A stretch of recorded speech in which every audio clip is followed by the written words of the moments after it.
Hey guys, welcome back to the channel. My name is Aquarius, and this is War number 1, season 40 from my alternate account.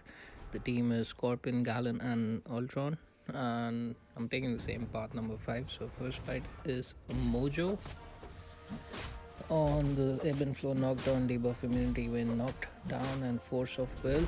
So here I'm using Scorpion and I will never knock him down and just do mediums so that I can parry and keep up the poison and let that poison put up a lot of power stings. This way we can just take him down faster, and he's being cooperative with the special ones, so that's actually going through with the plan. So, and also, like, I'm not trying to dex, and I'm just trying to keep up with the poisons and just bait out special ones if he throws those special ones. So here he is nearly down, and it's just been like a minute in the fight. And what I'm doing is just probably block the first part and the other parts of a special one and just dash back without triggering a dexterity.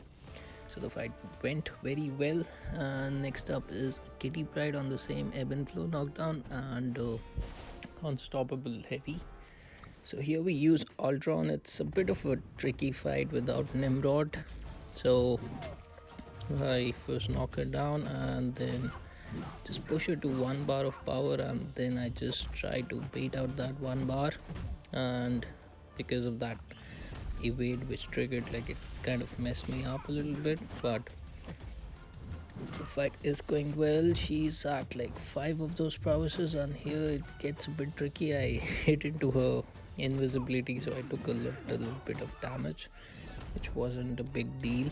But the plan over here is just to block the special one so that she removes her prowesses, and this way we can just finish up the fight faster and just hope that she does a medium ending combo so that like we can remove the prowesses, and also, like, in case she throws a heavy during the invisibility, like this actually helps in finding the openings. But and also reparries work. So here we did a reparry, and she's at 11 prowesses, so whenever she dashes in we cannot parry her. So basically I'm just waiting for that moment where she does a medium ending hit so that I can just retaliate, and because of the evade I again screwed up a little bit, but the fight is down. We just need Ultron for 2 fights. One was Kitty, and it's gonna be Bishop on the mini boss island, so I wasn't that much worried about Ultron's health. So the third fight was Anti-Venom, and we're gonna do the same approach we did against Mojo. And somewhere I think over here I do knock him down just because he gains a lot of regen stacks. So I thought, like, maybe it's better if I do the true damage rather than relying on my debuffs and the power stings. So initially I was just trying to bait special ones, but somewhere I ended up pushing him to 2 bars of power just so that I finished the fight faster, and I can also dex the special too, so it's not a big deal for me. And we're doing well in this fight. It's been nearly 1 minute and he's at 50% health, so it's probably gonna take another 30 seconds or something. And I also have the white max pre-fight just in case I knock him down, and the debuff immunity, even if the debuff immunity is there, like, we can still parry him because of the white max. And fight is going well. He's at 24% right now, and we're just gonna keep on repeating what we are doing. And since I also use Scorpion on Mojo, I thought, like, it's better if I use him over here so that I get some free healing and I use a little less amount of potions just to heal him back. So it is working according to the plan.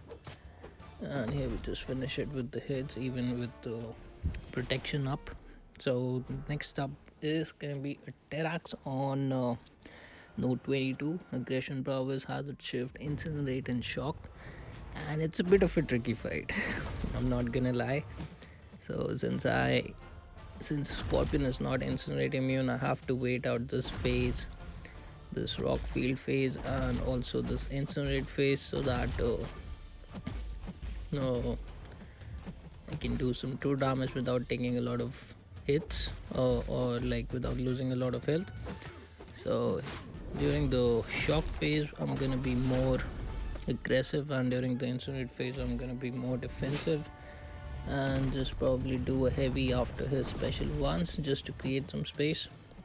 And I did a lot of mistakes in this fight, and spoiler alert, I'm gonna die in this one. And it's gonna be unfortunate, but it's a bit of a tricky fight. It's easier with Havoc because you could basically nuke him down. Everything is in your favor with Havoc against Terrax. So, and also this node makes it more easier because of the shocks. So here we're just trying to, let his rock field expire, and just try to do as much damage as we can. And somewhere after this SP1, I think it kind of messed me up and I started making a lot of mistakes.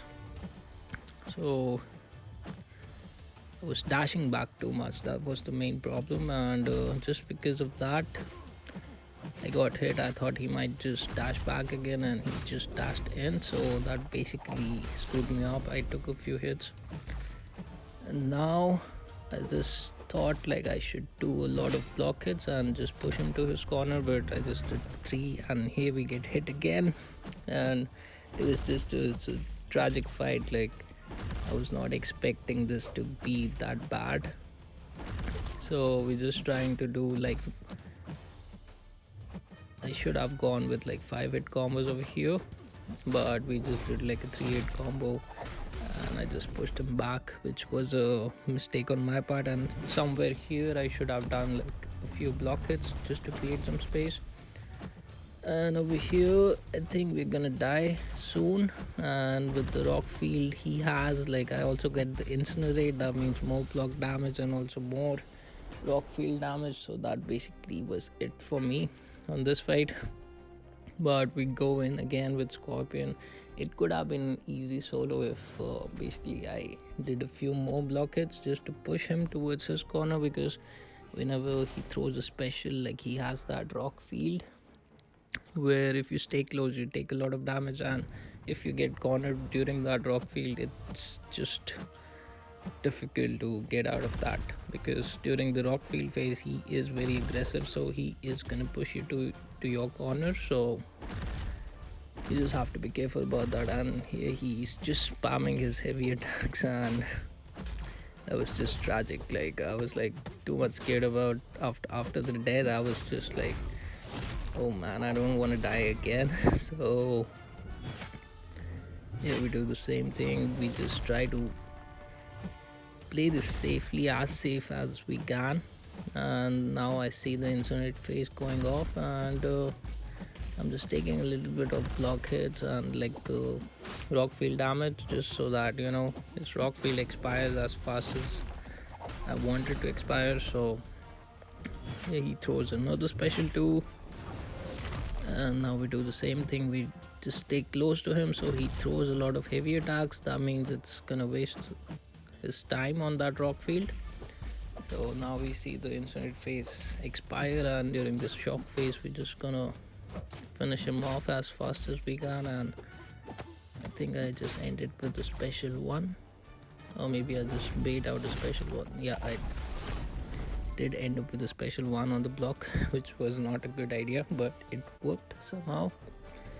So we gave one death, but it could have been avoided, and probably next time I might have to rank up a champion just in order to take this fight faster. And I think CGR was banned, so my go-to champion for this fight would be CGR in case he's not banned. And Since I just have a 5-star Havoc, I might just not use him and just assign it to someone else next time. Next up is on Scarfed Stiff, we have Apocalypse, and I'm gonna take this with Scorpion, and it's also power focus too, so the plan is just to push him to 2 bars as much as we can, and then bait out that special 2. At the end of that special 2, we just have to do one heavy just to create some space, and over here we do this heavy and we just create some space over there, and the fight is going well. And probably it's better to push him to 2 bars every time, because for me I'm more comfortable in indexing the special 2. So my main focus is just to push him to 2 bars. And yeah, I made a mistake, like I was charging a heavy but I was a bit slow on that, on like using that special 1, so we took a hit, which is again not a big deal. But here he throws that special 1. I didn't want him to throw that special 1, but eventually he did. So we did a 5-hit combo and just pushed him with the help of a special 1, just pushed him to a special 2 again. So here we get rooted again, we just wait out. Let's just hope like he's not aggressive during that route, but as soon as he got to a special 1, he just threw it. So the fight is a bit sketchy sometimes, but like if you know what you're doing, it's quite easy in my opinion. So 2 minutes into the fight, we have him at like 35%. That's not a bad percentage we got down to in 2 minutes. And now I'm just gonna cycle up special 1. I think he's gonna throw another special 1 over here. We did a stand-up intercept and it helped us push him to 2 bars. So here I charge my heavy again, just so that I have increased duration on my damage over time debuffs. So the fight is going well, and somewhere I think after pushing him to his special 2, I think we finish off this fight after this special 1. Yeah, he took the sting burst damage and he was down. So 1 death is not that bad, but eventually like if it's like we don't give any deaths, it's more better, because this way the team is more confident.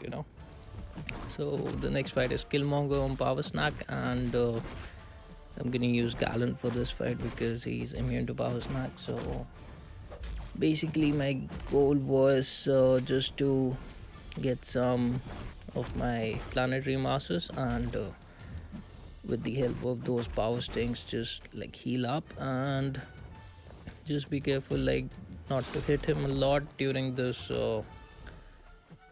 reverberation phase. And now since we're at 2 bars of power, I just decided not to use that special 2 because it puts a lot of incinerates on him. That means it's gonna give a lot of power to him again, and because whenever you put a debuff on Killmonger, he gains some extra power, so we just let it expire on its own.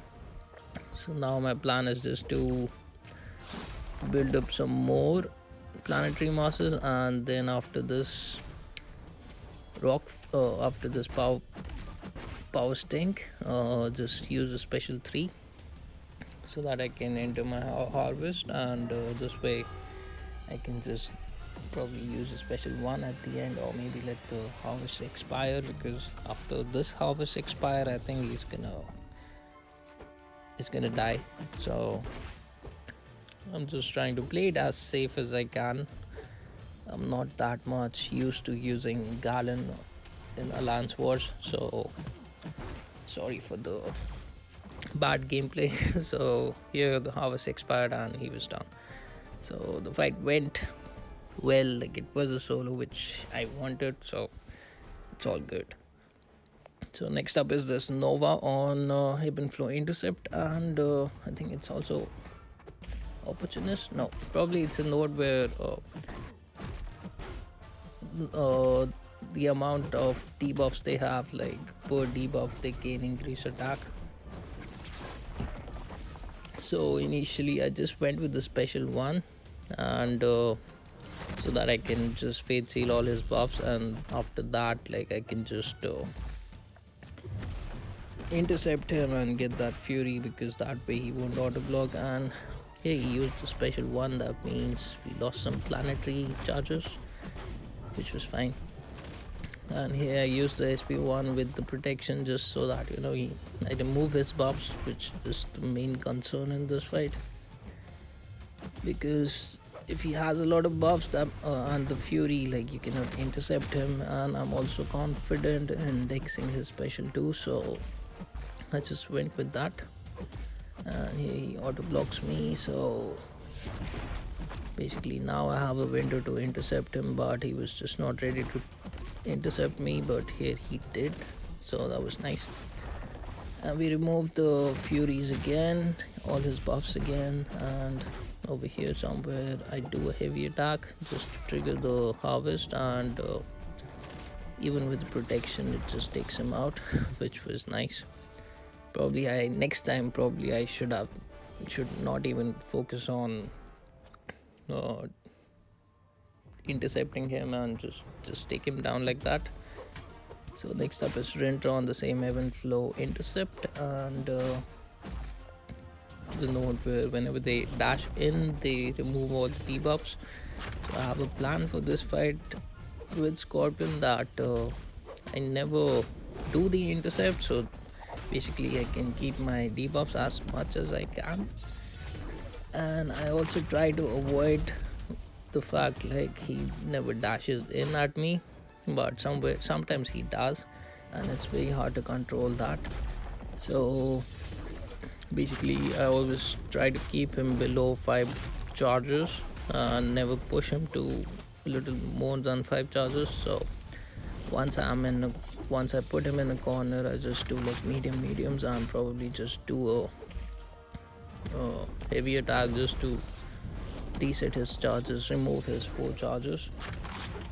So the fight is going well, and here he intercepts me again, so that means I lost all my debuffs, but that was still fine. And now I put up a petrify on him, so now I decided just to be close to him and not try to intercept, so that like I can get a little bit of healing, which was nice. So here he has 5 charges, and I just do a heavy attack, and since he was at 1 bar, he just threw that SP1 right away. And we're just doing the same thing again, and in the corner I again knock him down. So basically he's also taking the power sting damage from the specials, because I also have the poisons.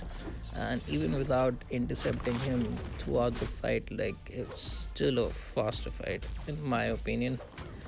And probably the next time I'm also gonna do the same approach.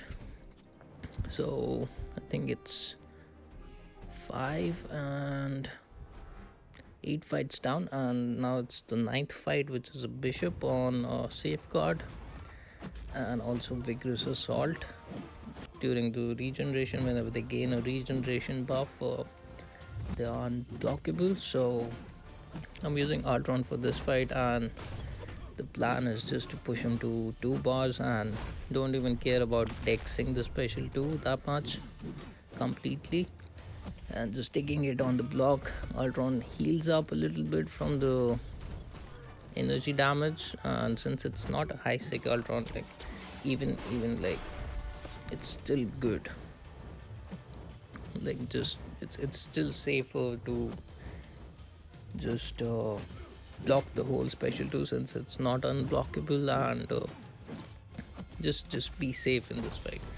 So somewhere, like, if I time my evade with that special 2, and over here, since we saw that the SP2 was unblockable, the evade actually helped me in completely dexing that special 2. And I was not that much worried at this point, because I knew that evade will help me out, and I won't take any damage from that unblockable. And whenever they're not unblockable, I'm just like playing it safe and just blocking the whole SP2. So over here the fight is going well. And we got to a special 2 whenever I have my charges. I just always go with the heavier attack and then use my special 2 so that God Rise has a longer duration, and also the debuffs which I put, the degeneration debuffs which I put, have an increased duration over here, and the SP1 was unblockable, but the debuffs did their trick and the fight was done. Next up is Weapon X on Stunning Reflection. So I'm gonna use a Power Start 1 boost just to be safe in case he has that Berserk and I need to throw a special, because I want to avoid myself getting into a corner over here. So we go in with Scorpion, we bait out a heavy, we put on that poison, and that's what we need in this fight. And now he's at 12 of those charges, so he's gonna trigger that Berserk mode right away. And that's the reason I kept that Power Start 1, just because I wanted an opening and push him to 1 bar. So that basically means he's gonna throw it and give me another opening. So the fight is going well. It's a very straightforward fight. You just need to know like what you're doing. So we are aggressive on this one. Now we're just baiting out the special ones and just being as aggressive as we can. And the poisons are doing its thing, and the power sting is doing the main damage in this fight. And the fight is down in under a minute or so. I think it was 57 seconds. And this was a bit scary because now we got the internet problem issue. Now I was scared at this point. I was like, okay, I already gave one death and probably it's gonna be another death, but eventually the phone, it got reconnected and we made it out safely. So this last fight is a Gorr boss, which is a bit of a tough fight, and here I used the Rupture pre-fight because if I put bleed or shock on him, like, he gains an extra stack of regeneration, which I don't want him to keep. So initially, since it's an opportunist node, I decided not to take any block hits unless like I fate seal him, because per buff he has increased attack. I think it's 50%. So that increased attack with that bleed on the block basically would mean a lot of health loss, and probably I might also die with that. So I just wanted to avoid that. And here we're just gonna bait out special ones and use our special ones somewhere in between. I also intercept just to do some extra hits and push him to 1 bar of power, because my main focus was not to take any block hits and just try to play this fight as safe as I can. So, and also with the taunt, like, he's straight away gonna throw that special one, and it's a bit of a very simple fight, honestly. So he's nearly at half of his health over here, and based on the time we're doing pretty good. So somewhere here, like, he gets the buffs, and now I need to throw that special so that I can fade seal all his buffs, and also put the taunt so that he straight away throws that special one, which he did. And the fight is going very well, and we're just repeating the same thing again and again, and just trying to take him down as efficiently as possible. So yep, that's it for like, there's no other plan for this fight. It's just the same thing which you have to do, and just make sure that he never gains that regen buff that much, because the regen is a bit potent, so that's a bit of a problem. And also, like, if you keep on cycling the special one and fate seal him, basically he has no increased damage because of the opportunist node. So this is helping us out, and over here he gains 2 buffs and he gains his shadow buffs. So but this fight is nearly over at this point, and I think this was the last special one which we did. And no, the power sting didn't kill him, but I think the next hits are gonna kill him. So this was a Gorr boss solo video, and I hope you guys enjoyed this, and I'll see you in the next one. Make sure to like and subscribe. Bye.